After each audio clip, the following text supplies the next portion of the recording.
Бир нече ыңкылаптарга күбө болгон Борбордук аянтта бүгүн адаттагыдай эле көрүнүш. Биринсерин адамдар келип Куран окуп кеткени, президент баштаган бир катар өткөрчүлөр келип монументке гүл чамбар коюп кеткени болбосо, ары бери өткөн жарандар, кыйма чийме өткөн унаалар өз иштери менен алек.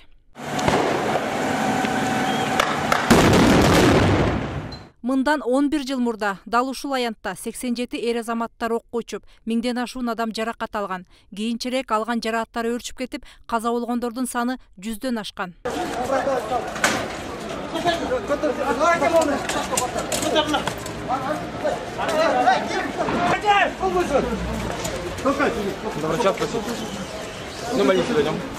Нааразылыктын келип чыгышына Бакиевдин үй бүлөлүк башкаруу режими, акыйкатсыздык себеп болгон.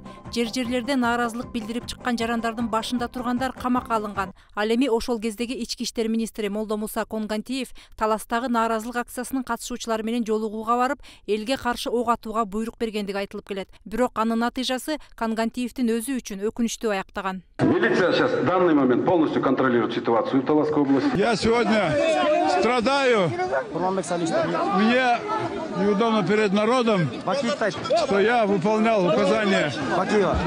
Да. Бийликтин элге сес көрсөтүү үчүн жасалган мындай кадамы нааразылыктардын толкунун ого бетер күчөткөн. Ошол окуялар элге да, бийлик өкүлдөрүнө да сабак болушу керек деген пикирлер айтылып келет. Башчылар алмашканы менен алардын айланасында баягы эле эски жүздөр жана алардын уул кыздары топтолуп алып кеңеш берип жүрүшөт.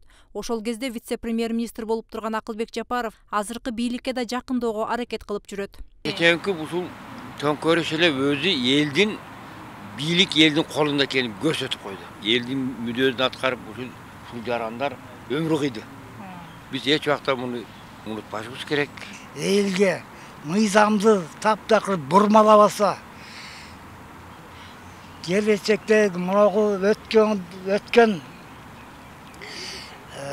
экөө касып кетти, бирөө соттолду, үчүнчүсү срочно четтетилди.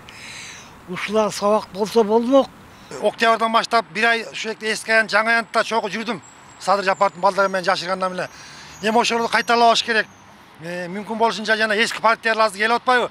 Молдомуса Конгантиевдин баласы, Дайырда кимди? Ушулар биз алардын жада бүттүк да.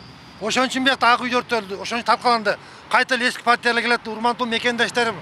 Кыргызстанда мен деген жигиттер, эже кардылаштар, эски партиядан келгендерге эч убакта добуш бербеңиздер. Ошол окуяга күбө болгондор келип, курман болгондорго Куран окуп жатышты. Укук коргоочу Турсунбек Акун да бүгүн апрель баатырларына арналып орнотулган монументке гүл чамбар коюп Куран окуду. Ошол оор күндөрдө түзүлгөн убактылуу өкмөт мүчөлөрү көп жакшы убадаларды айтышканы Турсунбек Акундун эсинде. Бирок жылдар өтүп, ал убадалар унутта калгандай. Ошондо ушул убактылуу өкмөттүн мүчөлөрү ошо ата бейитке барып балдарды сөөгүн жашырып атканда, ушу балдардын арбагы урсун бизди. Эгерде биз ушулардын максатына жетпесек деген бир эме сөздөрдү айтышканда, бирок тилекке каршы улам эле ушундай бир кайталанып атат. Улам эле улам революция болуп атат, улам эле толкундоолор болуп атат. Ошон үчүн ушу өтүп кеткен балдарыбыздын бир жаткан жери жайлуу болсун. Анткени булар бекер өлгөн жок, алар акыйкат, чындык, элибизде бир жакшылык болсун, акыйкат болсо экен. Бул монумент бир гана апрель окуясынын курмандыктарына арналган эстелик эмес, өлкөдөгү терс көрүнүштөрдөн арылуунун символу болуп калган.